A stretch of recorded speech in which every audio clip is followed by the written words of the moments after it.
सबलों आणे चित्त अबलों वस्त बिना करे विवाद मामत कहे तेहने के मलिए जे करे अवला उदमाद जे करे अवला उदमाद। बोलो श्री प्राणनाथ प्यारे की जय। ये माया आद अनाद की चली जात अंधेरत निर्गुण सरगुण होए के व्यापक आए फिरत है फिर सच्चिदानंद धाम धने की जय। परमादरणीय सुंदर साथ जी कीर्तन 65वां प्रकरण। और इस प्रकरण में सुंदर साथ जी फिलोसॉफिकल वर्ड दार्शनिक शब्दों को ज़्यादा इस्तेमाल किया गया है और आज हमें इन शब्दों का लोकेशन को पकड़ना होगा और उसका मेन जो है सद्गुरु श्री देवचंद्र जी महाराज ने, आपको पता है कि 40 वर्ष तक जो शास्त्र अध्ययन किए और वहाँ से सार खींच करके एकदम सेलेक्टेड शब्दों में हमें परमधाम और ब्रह्मानंद का अनुभूति उन्होंने कराया है। तो इस प्रकरण में उन शास्त्रों का जो शब्द है, वो जो फिलोसॉफिकल वर्ड है, जो दार्शनिक शब्द है, उसको प्रयोग किया गया है। तो आप परमधाम का प्रेम की बात, वायदत्त की बात छोड़ करके कहाँ क्या क्या महाराज बोलता है करके मत बोलिएगा। अब ऐसे ही प्रकरण आया तो मुझे बोलना ही पड़ता है। इसीलिए आप कीर्तन ग्रंथ को लेके बैठे हैं और प्राणनाथ जी की मुखारविंद से निकली हुई है, तो प्राणनाथ जी का चिंतन के साथ शास्त्रीय पक्ष को भी दर्शन करेंगे। ये माया आद अनाद की चली जाता अंधेर। महामती प्राणनाथ जी बिल्कुल तारतम के उजाला में जा कर के आज तक धरती में ये माया माया माया बोलते हैं और अंधेर बोलते हैं, निर्गुण बोलते हैं, सरगुण बोलते हैं, व्यापक शब्द है, प्रकृति शब्द है, हुकुम शब्द है और स्वरूप शुद्ध स्वरूप ब्रह्म है। फिर आए निराकार शब्द है और काल शब्द है, निरंजन शब्द है। देखिए प्रकरण में कैसे के शब्द है, जीव शब्द है और मोहतत्व शब्द है। देखिए 54 में देखिए जीव अमर लिखा हुआ है, फिर प्रलय 14 भवन लिखा हुआ है, फिर पांचों तत्व शास्त्रीय शब्द है। और देखिए कि अद्वैत शब्द है, 54 नंबर 6 में अद्वैत शब्द है। फिर 7 नंबर 54 में देखिए त्रिगुण शब्द है और हिजाब, कुरान में हिजाब पर्दा, ये शब्द भी शास्त्रों में कई है। और देखिए प्रकृति 54 नंबर 10 में प्रकृति पैदा करे ऐसे कई इंड आलम दुनिया। ये ठौर माया ब्रह्म, सबलिक ब्रह्म भी है, वो सबलिक ब्रह्म शब्द है, ये सब शास्त्रों का है। इस तरह से 12 नंबर में केवल ब्रह्म अक्षरातीत, अक्षरातीत ब्रह्म शब्द भी है और कतेब शब्द भी है इसी प्रकरण में। खुदाए बिना किना पाया नहीं ठौर, खुदा शब्द भी है। तो अरबी, फारसी, हिंदी और वेद कतेब दोनों को लेकर के प्रकरण अब उतर रही है। तो प्यारे सुंदर साथ जी, तो थोड़ा सा मैं जो चौपाई टू चौपाई एक बार जाएंगे, फिर समग्र रूप में ये कहाँ खड़े होकर के ये प्रकरण क्या दर्शाने के लिए महामती प्राणनाथ जी की मुखारविंद से प्रकट हो रहे हैं, उसको भी हम देखेंगे। तो माया आदा अनाद की पहला नंबर शास्त्रों में माया के लिए क्या परिभाषा है? या माँ, जो नहीं है, या माँ जो नहीं है उसको ही माया कहा जाता है। तो आदा अनाद, माया के लिए आदि अनादि, इसका मतलब माया नाश ऐसा शब्द भी है, माया अविनाशी है ऐसा शब्द भी है।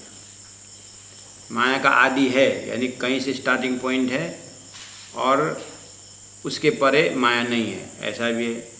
कहीं अनादि है, माया ब्रह्म के साथ ही है, इसलिए वो अनादि है। ब्रह्म जैसे अभी नहीं, माया भी अविनाशी। इस प्रकार से माया के विषय में शास्त्रों में शब्द मिलता है। बोलते चली जाता अंधेर, इस तरह से अंधेर धंधा फ्रॉम टाइम इमेमोरियल, ये कदीम से चल रहा है। ऐसे प्राणनाथ जी उन शास्त्रकारों के विवेचन को बात रख रहे हैं। और ये माया कभी कभी निर्गुण होती है, कभी भी सरगुण होएगी। निर्गुण सरगुण होएगी व्यापक। संसार में ये माया निर्गुण मतलब साकार ब्रह्म, निर्गुण मतलब निराकार ब्रह्म, सरगुण मतलब साकार ब्रह्म होए के व्यापक। सबके दिल दिमाग में ये माया कहीं कहीं सगुण बन के आती है किसी के दिमाग में, कहीं कहीं निर्गुण बन के आती है। माया का ऐसा खेल है, आए फिरत है फिर, ये घूमते ही रहते। माया जो है स्वयं भी घूमती है और इसके साथ लगने वालों के भी साकार निराकार होकर के घुमाती रहती है। आए फिरत है फिर, ना पहचान प्रकृति की। अब यहाँ पर संसार में जो भी शास्त्रकार है, जो भी व्याख्याकार हैं, बोलते हैं कि ना पहचान प्रकृति की। प्रकृति वास्तव में क्या है, इस चीज़ की पहचान भी नहीं। ना पहचाना हुकुम, परमात्मा के हुकुम परमात्मा के आदेश से, हुकुम से सब चल रहा है करके बोलते हैं, लेकिन हुकुम का भी पहचान धरती में नहीं है। ना शुद्ध ठौर ने चल की, अखंड शब्द प्रयोग करते हैं लेकिन जगह नहीं बता पाते हैं। शुद्ध ठौर, शुद्ध ना शुद्ध ठौर ने चल की, अखंड जगह के विषय। ब्रह्म अखंड है तो उनका धाम भी अखंड होना चाहिए, ये वाली बात कोई नहीं बताते। ना शुद्ध स्वरूप ब्रह्म, ब्रह्म का वास्तविक स्वरूप क्या है, कैसा है, कहाँ है, इस विषय में भी शंका ही शंका है, कोई नहीं बता पा रहे हैं। शुद्ध ना ही निराकार है, फिर कोई बोलते हैं ब्रह्म निराकार है। प्राणनाथ जी पूछ रहे हैं, बोल रहे हैं कि ऐसा लगता है कि निराकार चीज़ का, निराकार जो शब्द है उसके लिए उनके वैसे खबर ही नहीं निराकार किसे कहते हैं। प्राणनाथ जी ऐसे बोल रहे हैं। और शुद्ध नहीं शून्य, शून्य कहो, निराकार कहो, निरंजन कहो, बात तो एक ही शब्द है। फिर भी उन लोगों ने प्रयोग किए हैं शब्द, इसलिए बोले ना ही ना शुद्ध ना ही निराकार की, और शुद्ध ना ही शून्य। शून्य किसे कहते हैं, निराकार किसे कहते हैं, वही शब्दों को अलग अलग बोलते हैं, कभी एक ही बोलते हैं। शुद्ध ना स्वरूप काल की, सब आपने देखा अभी भी जो हरिद्वार के मजल में कि लोग काल ही ब्रह्म करके 6 संप्रदाय 6 शास्त्र वाले बोल रहे थे। तो शुद्ध ना स्वरूप काल की, ना शुद्ध भई निरंजन। निरंजन शब्द है शास्त्र में, और काल भी है, काले ज्येष्ठम काले तपम करके काल ही सब कुछ है करके बताया है। प्राणनाथ जी बोल रहे हैं ये इनको काल का भी विवेचन नहीं है। निराकार, शून्य, निरंजन, इन शब्दों को इस्तेमाल करते हैं लेकिन लोकेशन पता नहीं है। ना शुद्ध जीव स्वरूप की, उन लोगों के शब्दों से पता चलता है कि जीव स्वरूप की भी पहचान नहीं है। ना शुद्ध जीव वतन, ना जीव किसे कहते हैं, आत्मा किसे कहते हैं, परात्मा किसे कहते हैं, एक ही है कि अलग अलग है, इसका कोई थॉरो स्पष्ट कोई नहीं बता पा रहे हैं, नहीं बता रहे हैं। ना शुद्ध जीव वतन, जीव अविनाशी बोलते हैं लेकिन वतन उनका घर भी अविनाशी होना चाहिए। नैनम चिंतन्ति शस्त्राणि नैनम दहति पावक करके जीव को अखंड करके गीता में कहा, और फिर कहा कि उसका फिर मतलब प्राणनाथ जी पूछ रहे हैं कि जब जीव स्वरूप अखंड है गीता के भाव से, तो फिर जीव का वतन भी अखंड होना चाहिए। फिर वो तो कोई नहीं बताते। ना शुद्ध जीव वतन, ना शुद्ध मोह तत्व की, सब बोलते हैं मोह तत्व से जो उत्पन्न हो सब नाश होते हैं बोलते हैं। फिर मोह तत्व उत्पन्न हुआ एरिया कितना है, बोलेंगे 14 लोग सभी मोह तत्व से उत्पन्न बोलते हैं, महाप्रलय में 14 लोग नाश होते हैं बोलते हैं। तो इसका मतलब मोह तत्व 14 लोग से ऊपर होना चाहिए। तो ऊपर है तो फिर कहाँ है मोह तत्व? मोह तत्व जो मोहित करने वाला गुण जो है, ये तत्व क्या है? ना शुद्ध मोह तत्व को जिनथे अहम उत्पन्न हो, जिससे अहम उत्पन्न होता है बोलते हैं। तो ये मोह तत्व क्या है? अहम क्या है? अहम का अहम मतलब सृष्टि का अंकुर, वो अहम कहाँ से उत्पन्न है? बोले शास्त्र जीव अमर कहो, शास्त्र में जीव को अमर अखंड अविनाशी कहा है, और प्रलय 14 भवन। फिर बोलते हैं जीव अमर है, तो कहाँ रहता है अमर जीव? तो 14 लोक के अंदर। तो 14 लोक बोले, 14 लोक तो फिर नाश बताया महाप्रलय में। और प्रलय 5वां तत्व, 5 तत्व ही प्रलय में जाएगा। बोले तो फिर वो जीव का तत्व कौन सा है? जीव किस तत्व का है? और प्रलय 5वां तत्व, और प्रलय कहे त्रिगुण, 17 तत्व में 3 गुण, और ब्रह्मा विष्णु महेश 3 गुण, उसका तो नाश बताया है। फिर तो फिर अमर जीव का मालिक कौन है और रहता कहाँ है? और प्रलय प्रकृति कही, प्रकृति का प्रलय बताया है। और प्रलय सब उत्पन्न, जितने उत्पन्न हुआ है सबको नाश बताया। ना शुद्ध ब्रह्म अद्वैत की। अब यहाँ द्वैत का भी, द्वैत तो नाश बताया, और अद्वैत का बताओ ना, तो अद्वैत कहाँ है? बोले अद्वैत के लिए कोई बता नहीं सकते, बताते हैं। हाँ, वही जब तुम्हारे में जब द्वैत रहता है तो सब नाश होता है। जब तुम अद्वैत ज्ञान में पहुँचते हो, सृष्टि है ही नहीं, सब अद्वैत अद्वैत है। ये कब होना कही कि ना, अद्वैत ब्रह्म के विषय में किसी ने कहा ही नहीं। ये कब होना कही कि ना, किसी ने नहीं बताया। तो फिर अद्वैत वेदांत तो अद्वैत का पूरा तो रखने वाले शंकराचार्य हैं, तो उन्हें जीवन भर अद्वैत बोलते रहे। तो आप कैसे बोलते थे प्राणनाथ जी के अद्वैत में से कैसे नहीं बताया नहीं? तो प्राणनाथ जी बोलते हैं हाँ बताते हैं, अद्वैत अद्वैत बोलते हैं, अद्वैत ब्रह्म ऐसा व्यापक बोलते हैं। किस में व्यापक बोलेगा? तो माया में बोलना पड़ता है ना। तो माया में अद्वैत ब्रह्म कैसे हो सकता है? माया प्रकृति अंधकार है, तो माया में अद्वैत कैसे हो सकता है? अद्वैत बोलने के बाद तो कुछ है ही नहीं। तो फिर घी व्यापक बोलने के बाद तो खाली घी होना पड़ेगा ना। किस में व्यापक? व्यापक शब्द यूज क्यों हो रहा है? पहले आया व्यापक करके, यहाँ शब्द आया स्वर्ग निर्णय के व्यापक शब्द आया, उनके मुख से व्यापक शब्द निकल रहा है। इसलिए उन्होंने निर्णय कर दिया कि ये अद्वैत ब्रह्म के विषय में कोई नहीं पता, बस मुख से अद्वैत अद्वैत बोलते हैं। कई ए त्रिगुण की पैदाश जो सो समझे क्यों कर। प्राण जी बोल रहे हैं ये जो समझने वाले, जो ये समझने वाले, पढ़ने वाले, पकड़ाने वाले, पकड़ने वाले, सब त्रिगुण के पैदाश है, सो समझे क्यों करा। तो ये सब शब्दों का इस्तेमाल बेहोश में करते हैं। त्रिगुण उपजे अहम थे और हिजाब अहम के पर। त्रिगुण उपजे अहम थे, त्रिगुण का उत्पत्ति अहम से हुआ है बोल रहे हैं।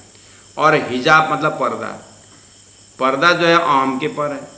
मतलब अहम को भी उत्पन्न कराने वाला मोह तत्व कोई है, वो हिजाब है, वो पर्दा है। तो पर्दा किसके लिए?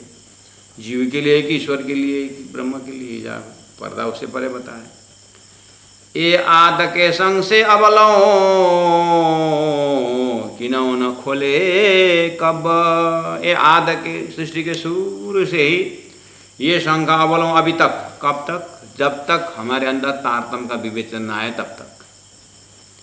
ये व्यष्टि में, अगर समष्टि में देखें तो जब तक तारतम्य अवतरण नहीं हुआ तब तक सृष्टि के आद से, ये आद के नारायण के शुरुआत से लेकर के संशय, ये शंका सृष्टि के विषय में, ये उपरोक्त जो शब्दों के विषय में अबलों अभी तक मतलब तारतम्य अवतरण न हो तब तक। दूसरी बात, जब तक व्यष्टि में अपने अंदर तारतम्य विवेचन न हो तब तक किन्हु न खोले कब। किसी ने भी इन शब्दों का सही प्रयोग, सही अर्थ नहीं खोल के बता सकते। इसलिए सो साहेब इत आए के खोल दिए मोहे सब राश्यामा जी। तो ऐसे समस्या के अंदर साहेब परब्रह्म परमात्मा आए के खोल दिए मोहे सब। इसका मतलब अच्छा, इन सब शब्दों का सही जगह प्रयोग करने का और बात समझने की, अर्थ समझने की बात महामती प्राण जी के अंदर है। सदगुरु की कृपा से मिला बोल रहे हैं। तो चौपाई नंबर 9 में देखिए, रू अल्लाह की मेहर से वो। अब इन सभी आपने अभी जो शब्द वाली जो देखे आपने, निर्गुण सरगुण, ये व्यापक, ये शब्द जो देख रहे हैं, निराकार, हुकुम, आज्ञा, ये सब शब्द देख रहे हैं ना। अब यही शब्द ये अभी किरंतन का, किरंतन तो हम पहले से सुन के आ रहे हैं, ये सर्वदेशी चर्चा है इसमें, और 14 ग्रंथ का भूमिका है हमने पहले कहा। अब सनंद ग्रंथ, मार्फत ग्रंथ यानी कते परंपरा में जाएंगे तो फिर यहाँ पर निर्गुण, निरंजन, उसको वहाँ पर बेछवि, बेनिमुन ऐसे शब्द आता है। शब्द वही है, अर्थ वही निकलता है। बेछवि, देखो छवि नहीं है निराकार, बेनिमुन, नमूना नहीं है निरंजन, आँख से कोई निरंजन है, और बेनिमुन, नमूना नहीं है, बेछवि, छवि नहीं है, और बेछवि, बेनिमुन, बे मतलब नहीं है। तो इन्हीं शब्दों से, तो यहाँ बोले कि रू अल्लाह की मेहर से, और रू अल्लाह शब्द कुरान का हिसाब से ब्रह्म की सत्ता श्यामा जी महारानी की मेहर से, सदगुरु महाराज से उपजो एह इलम, इलम मतलब ज्ञान, उपजो एह इलम, ये ज्ञान आया। और अब मोहम्मद की मेहर थे, और ये मोहम्मद कौन है? रू अल्लाह की मेहर, ऊपर बोले सदगुरु महाराज, और मोहम्मद की मेहर थे। अब मोहम्मद की मेहर से, कुरान देने वाले मोहम्मद की कृपा से, शुद्ध कहूँ माया ब्रह्म, मैं आपको माया और ब्रह्म के विषय में कहूँ, मैं कहता हूँ। अच्छा, और मोहम्मद की मेहर थे, शुद्ध कहूँ माया ब्रह्म, मतलब इसी प्रकार में कहता हूँ, ऐसा नहीं, आगे पीछे बहुत जगह है ऐसा। हाँ, अभी तक वही तो बोल के आया। तो इस आँख बंद करके इस प्रकरण को देखेंगे अंदर से, तो आपको विराट का टॉपिक है इसमें सारा। इसे जब से सदगुरु महाराज को तारतम्य मिला, तब से वो विराट चालू है। प्रकृति पैदा करे, चौपाई नंबर 10 में बोले, प्रकृति पैदा करे ऐसे कई इंड आलम, आलम मतलब दुनिया, इंड मतलब वही दुनिया, ब्रह्मांड। इंड वेद में आता है, आलम कतेब में आता है। तो प्राणा जी दोनों शब्द रख करके बता रहे हैं। ए ठौर माया ब्रह्म सबलिक, ये ठौर, कौन ठौर? सबलिक ब्रह्म का ठौर, त्रिगुण की परातम, त्रिगुण का परातम सबलिक ब्रह्म है। कई इंड अक्षर की नजरों, उन्मेष निमेष अभ्याम ब्रह्मांड प्रलयोदयो, शास्त्र बोल रहा है। प्राण्य जी ने बोला कई इंड, ऐसा क्षर ब्रह्मांड इंड अक्षर की नजरों, अक्षर के नजर के अंदर पल में हुए पैदाश, एक पल में पैदा होता है, ऐसे ही उड़ जाता है, और ऐसे ही उड़ जाता है, एक ही निमक में नाश भी होता है। इस तरह से अक्षर का फैकल्टी जो है, सदगुरु का ज्ञान और सदगुरु का वेदों का सार, और मोहम्मद का जो है कतेब अर्थात कुरान का सार से ऐसा बताता है। प्राणी जी दोनों धारा को समझा रहे हैं। ऐसे ही इंडा उड़ जाता है, एक ही निमक में नाश, केवल ब्रह्म अक्षरातीत सच्चिदानंद ब्रह्म, एक केवल मतलब ओनली अक्षरातीत ब्रह्म ही सच्चित आनंद ब्रह्म है। एक कयो मोहे नेचे कर, सदगुरु महाराज ने मुझे निश्चय करके बताए। एक कयो मोहे नेच कर, इन आनंद में हम तुम करके सदगुरु महाराज ने बोला, हे इंद्रावती आत्मा, इस अक्षरातीत ब्रह्म के धाम में जो सच्चिदानंदमय है, वहाँ तुम और मैं हूँ। कहे केत कतेब शाहिदी साहेब की, अब वहाँ उस जगह के लिए कतेब यानी कुरान, साहेबी शाहिदी साक्षी, साहेब की दे न सके कोई और। कुरान बोलता है उस परब्रह्म परमात्मा के साक्षी और वर्णन, और दूसरा कोई दे नहीं सकता। कौन? खुदा की खुदाए बिना किना पाया नहीं ठौर। खुदा की खुदाए बिना, ब्रह्म की बातें ब्रह्म के बिना कोई नहीं बता सकता है। जैसे इधर वेदों के टर्मिनोलॉजी में कहा जाए तो ब्रह्म की बातें ब्रह्म ही जानते हैं। यहाँ बोले कि कुरान बोलता है खुदा की खुदाए बिना कि न पाए नहीं ठौर। खुदा के खुदाए, खुदा की खुदाए मतलब ब्रह्म की बातें ब्रह्म की शक्ति बिना कोई नहीं बता पाता है, मतलब ब्रह्म ही बता सकता है। एक कतेब यूँ कहता है हादिस वही हक, कतेब ऐसा भी बोलता है हादिस वही हक, आदि गुरु ही ब्रह्म है करके कुरान बोलता है। ब्रह्मविद ब्रह्मैव भवति श्रुति वेद बोलता है। गुरु साक्षात परब्रह्म तस्मै श्री गुरु वे नमो करके कते वेद बोलता है, और वही बात कुरान बोलता है हादिस वही हक, आदि ही हक है, गुरु ही परमात्मा है। इसीलिए बिना साहेब साहेब वतन की, ऐसे साहेब सदगुरु के बिना वतन की साहेब परब्रह्म परमात्मा को और कोई और न मिटे न मिटे शक, और दूसरा कोई शंका नहीं मिट सकता। संग से मिटाया सदगुरे, सदगुरु ही शंका को मिटाते हैं। साहेब दिया बताए, और परब्रह्म परमात्मा साहेब को कहाँ रहता है कैसे रहता है बताया। सुनने चल वतन स्वरूप या मुख बरन्यो न जाए, एक बार वो परम धाम दर्शन हुआ तो बोलते हैं फिर या मुख बरन्यो न जाए, इस मुख से वर्णन नहीं हो सकता। शाख पुराई वेदने और पूरी शाखा कतेब, दोनों धाराओं ने वेद ने भी कतेब भी साक्षी दिया है परब्रह्म परमात्मा के विषय में अपने अपने भाषा में अनुभव करायो। आत्मा इंद्रावती आत्मा कहती है सदगुरु महाराज के शास्त्रों के व्याख्या से और मोहम्मद साहब के कुरान के प्रमाण से मेरे हृदय में परम धाम दर्शन हुआ, अनुभव करायो आत्मा जो न आवे मिने ही सेवा, ही सेवा अर्थात हिसाब में नहीं आता। इतना अनुभव दे रहा है कि मुझे कहीं से कोई शंका ही नहीं है, इतना हिसाब में नहीं आ रहा है। आप भी बताया हादिए मेरा ही मुझ पास, अभी परब्रह्म परमात्मा बताया हादिए, हादिए मोहम्मद ने भी और सदगुरु महाराज ने भी क्या बताया, अभी मेरे ही मुझ पास, मेरे ही अंदर है परमात्मा, इस तरह से उन्होंने बताया। और मैंने भी अनुभव किया कि ये दोनों सत्ता मेरे अंदर विराजमान है। कर कुर्बानी अपनी जाहिर करूं विलास, इंद्रावती आत्मा कहती है दोनों इन सदगुरु महाराज और मोहम्मद साहब दोनों के अंदर मैं कुर्बान जाती हूँ और मैं उनको साक्षी रख करके जाहिर करूँ विलास। तो ब्रह्म का आनंद का विलास जो है मैं व्याख्या करता हूँ। तुम देखत मोय इंड में मैं 14 तब कसे दूर, अंतर्गत ब्रह्मांड ते सदा साहेब के हजूर। इन दोनों महात्माओं के कृपा से हे सुंदर साजी, हे भक्तजन, हे संसार के लोगों, तुम देख तो मोय इंड में, मुझे इसे 5 तत्वों के शरीर के अंदर देखते हो।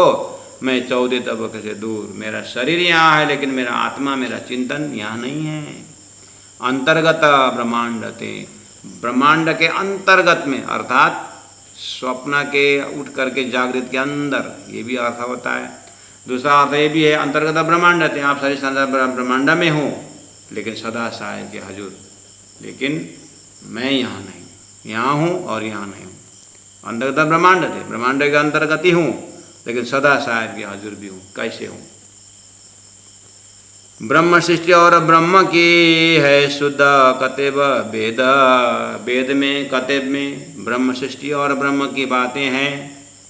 सो आप आखर आए कि वही परब्रह्म परमात्मा और वही ब्रह्म सृष्टि आखिर के समय में 10वीं 11वीं सदी में आकर के अपनो जाहिर क्यों सब भेद, वो ही अपने आकर के खुदा की खुदाए बिना कि न पाए नहीं ठौर बोला था मोहम्मद ने भी। ऐसा सही अर्थ में ये 28वां कलयुग के इस समय में सदगुरु देवचंद्र जी महाराज महामती प्राणनाथ जी साक्षात ब्रह्म सृष्टि, और इन्हीं ब्रह्म सृष्टि के अंदर परब्रह्म परमात्मा उपस्थित होकर के सो आप आखिर आए के अपनो जा रखियो सब भेद, वो स्वयं अपना भेद अपना परम नाम बताए। महामत जो रूहें ब्रह्म सृष्टि की सो सब साहिब के तन, जितने भी ब्रह्म सृष्टि है वो परमात्मा का ही शरीर है, परमात्मा का ही तन है, परमात्मा का ही सत्ता है ब्रह्म सृष्टि नाम। दुनिया करी सब कायम, इन्हीं ब्रह्म से संसार में आकर के अखंड किए सही भय मोहम्मद के वचन। मोहम्मद साहब ने जो 10वीं 11वीं 12वीं सदी में ब्रह्म सृष्टि मोमिन जाहिर होंगे और अखंड करने का ज्ञान मार्फती ज्ञान लेके आएंगे करके उन्होंने बोला, तो वो बात भी सिद्ध हुआ। और हिंदू शास्त्र में द्वे पराव्यस्त विंशति अभाविनो भविष्यन्ति यत् पूजा प्रभावे ने वो जीव सृष्टि उदाहरणम करके जो जो भविष्यवाणी दे वही पूरा हो गया। इस तरह से महामती प्राणनाथ जी वैराट का विजन कराते हुए परम धाम की बातें करें। तो प्यारे सुंदर साथ जी, प्रकरण 65 है, 20 चौपाई मैंने ओवरऑल इसका एक बार अर्थ एक बार मैंने लोकेशन बताया। तो आप तो बहुत इतना होकर के आपका नक्शा दिमाग में आया होगा,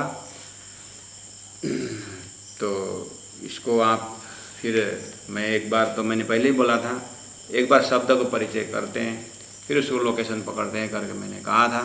अब आप एक बार धीरे से चौपाई को आप अपना आँख बंद करिए और जिनके पास स्वरूप साहिब है स्वरूप साहिब खोल के शब्द को देखिए, जिनके पास स्वरूप साहिब नहीं है वो मेरी आवाज़ को सुन रहे होंगे, उस कान के अंदर कान के अंदर जो आँख है उसको खोल करके देखिएगा चौपाई। हाँ, और कमर सीधी रखिए और बिल्कुल रिलैक्स में बैठिए, ज़्यादा ट्रेसिंग दिमाग को भी शरीर को मत दीजिए। और जिनके पास चौपाई है चौपाई देखिए और अपनी एग्जाम अपने परीक्षा अपने दिमाग को परीक्षा करिए कि आप प्राणनाथ जी महाप्रभु के इन शब्दों से आपको कितना परिचय हुआ सृष्टि के विषय में, इनके शब्दों के विषय में लोकेशन कितने पकड़ में आया उसको देखिएगा। ये माया आद अनाद के चली जाता अंधेरा, निर्गुण सरगुण होए के व्यापक आए फिरत है फिर। ना पहचान प्रकृति की ना पहचान हुक्म, ना शुद्ध ठौर निहचल की ना शुद्ध स्वरूप ब्रह्म। शुद्ध नाई निराकार की और शुद्ध नाई शून्य, शुद्ध ना स्वरूप काल की ना शुद्ध भई निरंजन। ना शुद्ध जीव स्वरूप की ना शुद्ध जीव वतन, ना शुद्ध मोह तत्व की जिन थे अहम उत्पन्न। शास्त्रों जीव अमर कयो और प्रलय 14 भवन, और प्रलय 5 तत्व और प्रलय कहे त्रिगुण। और प्रलय प्रकृति कही और प्रलय सब उत्पन्न, ना शुद्ध ब्रह्म अद्वैत की एक बहुन कही किन्न। ना इनमें ये त्रिगुण की पैदाश जो सो समझे क्यों कर, त्रिगुण उपजे आम थे और हिजाब आम के पर। ये आद के संग से अवलों किन्हों न खोले कब, सो साहब इताए के खोल दिए मोहे सब। रूहल्ला की मेहर से उपजो यह इलम, और मोहम्मद की मेहर थे शुद्ध कहूँ माया ब्रह्म प्राणनाथ प्यारे की जय। इस तरह से शब्द महामती प्राणनाथ जी के अंदर से शास्त्र से आया। मैंने आपको होमवर्क दिया था 1 सेकंड के लिए कि इन शब्दों के बाद आपके हृदय में कितना लोकेशन अपने अंदर आ रहा है, इस चीज़ को मैंने मूल्यांकन करना करके कहा था। अब आइए आपको पढ़ना इसी तरह से, समझना इसी तरह से, प्राणनाथ जी के हृदय में पहुंचना इसी तरह से। अब आइए हम इतना आपको एक शब्दार्थ बताया और उसके सीक्वेंस बताया और एक बार पढ़ के भी सुनाया। इस तरह से पढ़ना भी चाहिए और बहुत आनंद आता है पढ़ने में। प्राणनाथ जी की मुखार बिंद से निकला हुआ है। मैंने एक बार आपको बताया था कि राज जी ने मुझे ऐसा प्रेरणा दी कि एक बार राज जी की वाणी समझते तो कुछ नहीं है, मैं 7, 8, 9 का क्या पढ़ रहा था, समझना तो कुछ आता नहीं है वाणी का उसने, लेकिन इतना जरूर विश्वास है कि प्राणनाथ जी की मुखार बिंद से ये शब्द निकला हुआ है।